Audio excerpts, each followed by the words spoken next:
Hello everyone and welcome back to the Sky Pirate Droid here on the Gaming Droid. So what happened was all of my armour my ferrous armour slowly melted away, and I want to upgrade anyway, so we're going to upgrade. We're going to go over to some mana steel. So there's some trousers, and then going to grab some boots, a helmet, and a chest plate. There we go. And the other thing I need to do is I need to make myself something to power these. And by power I literally mean power. So these have durability just like anything else, and if I was to use them, then that durability would go down. But what I can do is I can get myself a mana tablet. I can fill my mana tablet up by dropping it onto a mana pool set to dispense function mode, and that will allow me to use my armor without it getting damaged. So this is set to dispense into mana tablets. So what we do is we pop our mana tablet on top like so, and then we just allow it to absorb the mana. See, there it goes, absorbing mana, and what this will do, this will act as basically fake durability.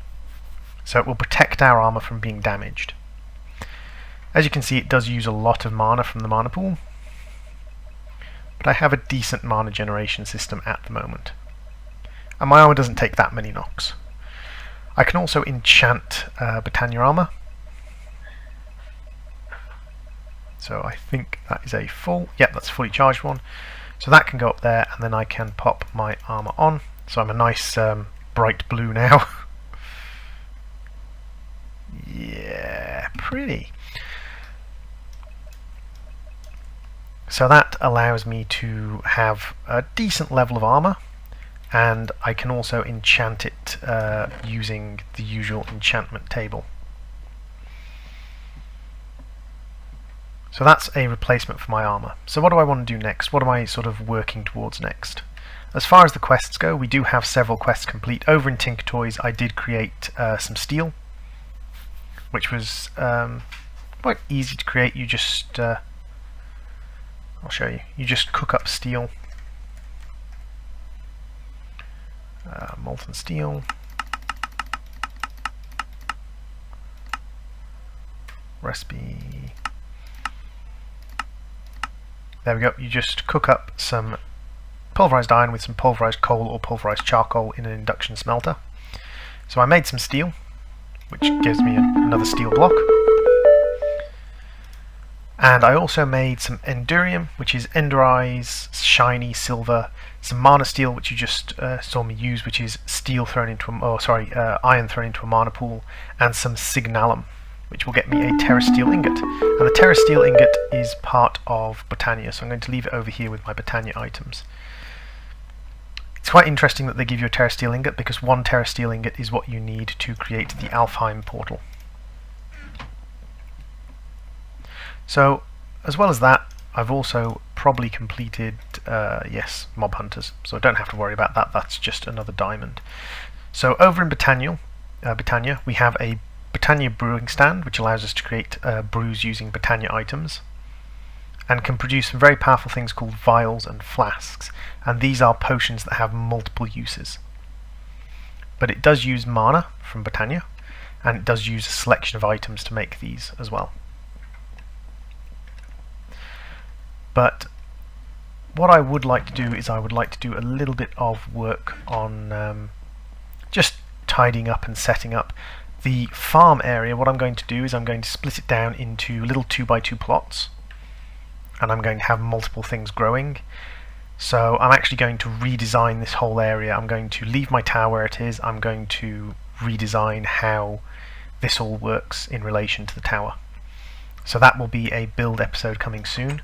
I also need to build a better mob farm, and also build an area for me to do blood magic, because we're going to go down the route of blood magic soon. But in the meantime, one thing I do want to do, goggles of revealing. Goggles of revealing are not essential, but they are extremely useful if you are going to go into Thaumcraft. So I'm going to grab up some leather and some gold and some glass.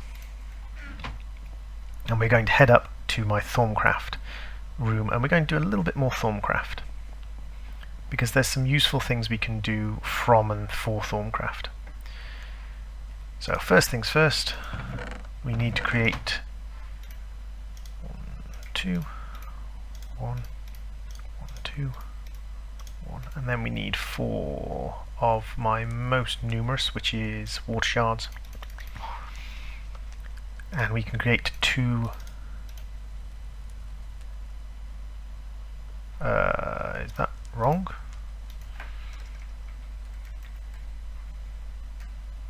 Thermometer. Ah, yes, it is wrong. There we go. 1, 2. Have I scanned a thermometer? No, I haven't. So if I throw one on the floor, I can then give it a quick scan. There we go. A few extra pieces. 1, 2, some leather and some gold. Make me some thermic goggles. And the goggles of revealing go into your head slot. So what they do is they allow me to see. So let's just. They allow me to see what is going on. So what I can do is actually 1, 2, 3, 4, 5, 6, 7, 8, and some vials. I can show you what they do by popping up here and cooking away some of this. So you'll see that as this gets cooked and they go into here, I can now see what my alembics contain. It just pops up, and it does the same with the crucible. It should do the same with these bottles over here. Yep, 64 spiritus, 64 precantatio. So it just pops up what things contain what. And my little wooden golem. He's a good golem. You're a good golem. So it just pops up what contains it. But there are some other things we can do with it using Thermic Horizons. Arcane lenses, visual enhancement lenses. So for that we need a little bit more census. So because I've got all of the research bonuses, just pop that twice with shift click and it gives me 2 more spiritus. Spiritus is made of air and 2 more census. It gives me spiritus and air. How much air do I have left? I have very little air left, so I'm going to have to find a source of that soon. Good source of that, crafting benches or any of the sort of higher items popped into here. Crafting benches are quite cheap though, as Zana Dragon has pointed out to me. So, arcane lenses. So arcane lenses, goggles of revealing are indispensable tools. By placing a special lens over one eye, you can benefit from both goggles' mystic sight and lens's unique ability. Lenses can be quickly swapped by holding V or removed by pressing V while holding shift. First such lens you have developed amplifies incoming light, granting you constant night vision. Sadly, the primal fire used in this construction reacts poorly with fluids, so this amplification does not work underwater. So we have a night vision lens and a lumine lens. Don't really need it, and it requires a fusion. But what we can have is we can have a scholar's lens, an evanescence lens, or a Carillion lens. So the scholar's lens, we need some cognitio and some census. 1, 2, 3, 4, and we need some cognitio. 1, 2, 3, 4. There we go. And we can purchase the scholar's lens. So what the scholar's lens is, the scholar's lens acts like a scanner. Speaking of scanner, there we go. Had 4 senses in it anyway. They act like scanning tools, but perpetually, which can get a little bit frustrating because they can be a bit noisy. But it is useful to have the scanning lens as you sort of putter around doing things. So I'll put my armor back on, and these can go away for now. So to get any of the lenses we need to go down the line of fusion. So what does fusion? Fusion comes from artificing, and it is the infusion altar.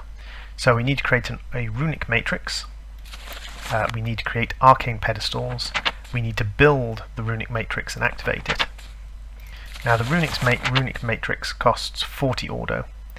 We can also go down to X Astris and we can use X Astris runic matrix, which requires 1 of each. Now it requires more crystals, but the crystals are quite cheap. It requires us to make mixed crystal clusters, which requires 1 of each crystal. And it requires an ender pearl.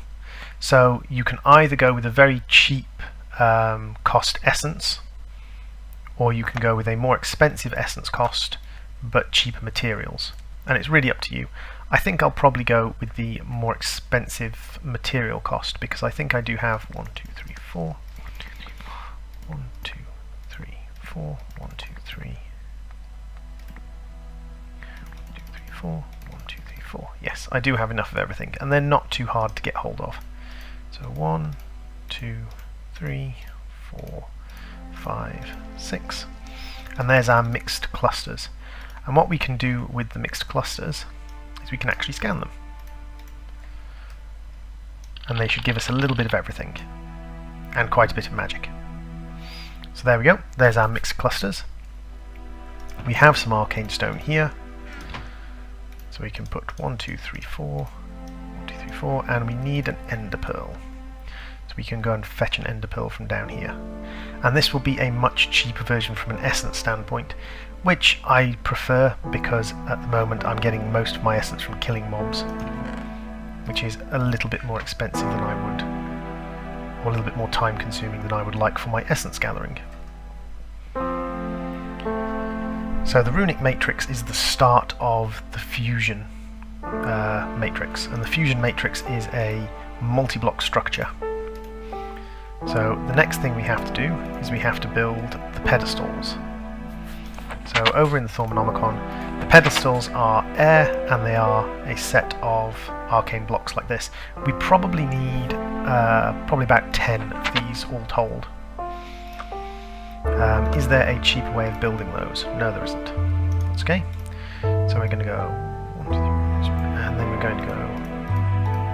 So there's 3. We are now going to have to move on to a different one because we've run out of air in this wand. We've got enough air for 1, maybe? No, because it's got iron caps, it's 10% more expensive. However, this is a full gold wand, so we can finish off our collection there. So we now have arcane pedestals, a runic matrix, arcane stone blocks, and we need arcane stone bricks as well. Need a few more. There we go. So the way fusion works is fusion draws items and elements together to make your runic altar work. So what we need is we need all of these out. Now, I do have to try and remember this. Well, I have to look it up. I don't have to try and remember it. It is bricks on the bottom. So where is the centre of our tower?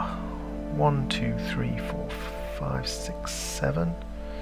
So 1, 2, 3, 4, 5, 6. 6. So these 2 blocks are the centre. So it's never going to be perfectly aligned in the centre, which will frustrate the heck out of everyone, I'm sure. I just went and did something stupid, didn't I? Yes, I did. It's fine, it's fine. I can fix it. 1, 2, 3, 4. 1, 2, 3, 4. A pedestal in the centre. Then we're going to just pop a block on top and pop the runic matrix down. And then we're going to mine that block up because we don't need that block there. And now pop it with the wand, and we have the infusion pillars, which you can't learn anything from. So we've got our runic matrix and our arcane pedestals. The final thing we need to do is we need to put down arcane pedestals around to take our infusion items. So we're going to pop 1 there, 1 there, 1 there, 1 there, 1 there, 1 there, 1 there, and 1 there. And these will take our infusion items. So that is our infusion altar. Now, infusion causes instability, and instability causes things like flux, lightning bolts, it knocks stuff off the pedestals, it wastes essence, it does all sorts of nasty things that we don't want it doing. So what we're going to do to counteract that is we're going to use crystal clusters, we're going to use mob heads, we're going to use candles, and we are going to stabilize our altar.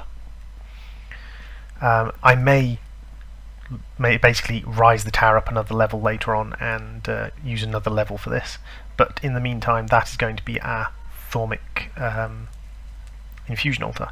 So what I will do is I will call the episode here, and in the next episode we will get on with some infusion. Thank you for watching, and I will see you all in the next episode. Bye!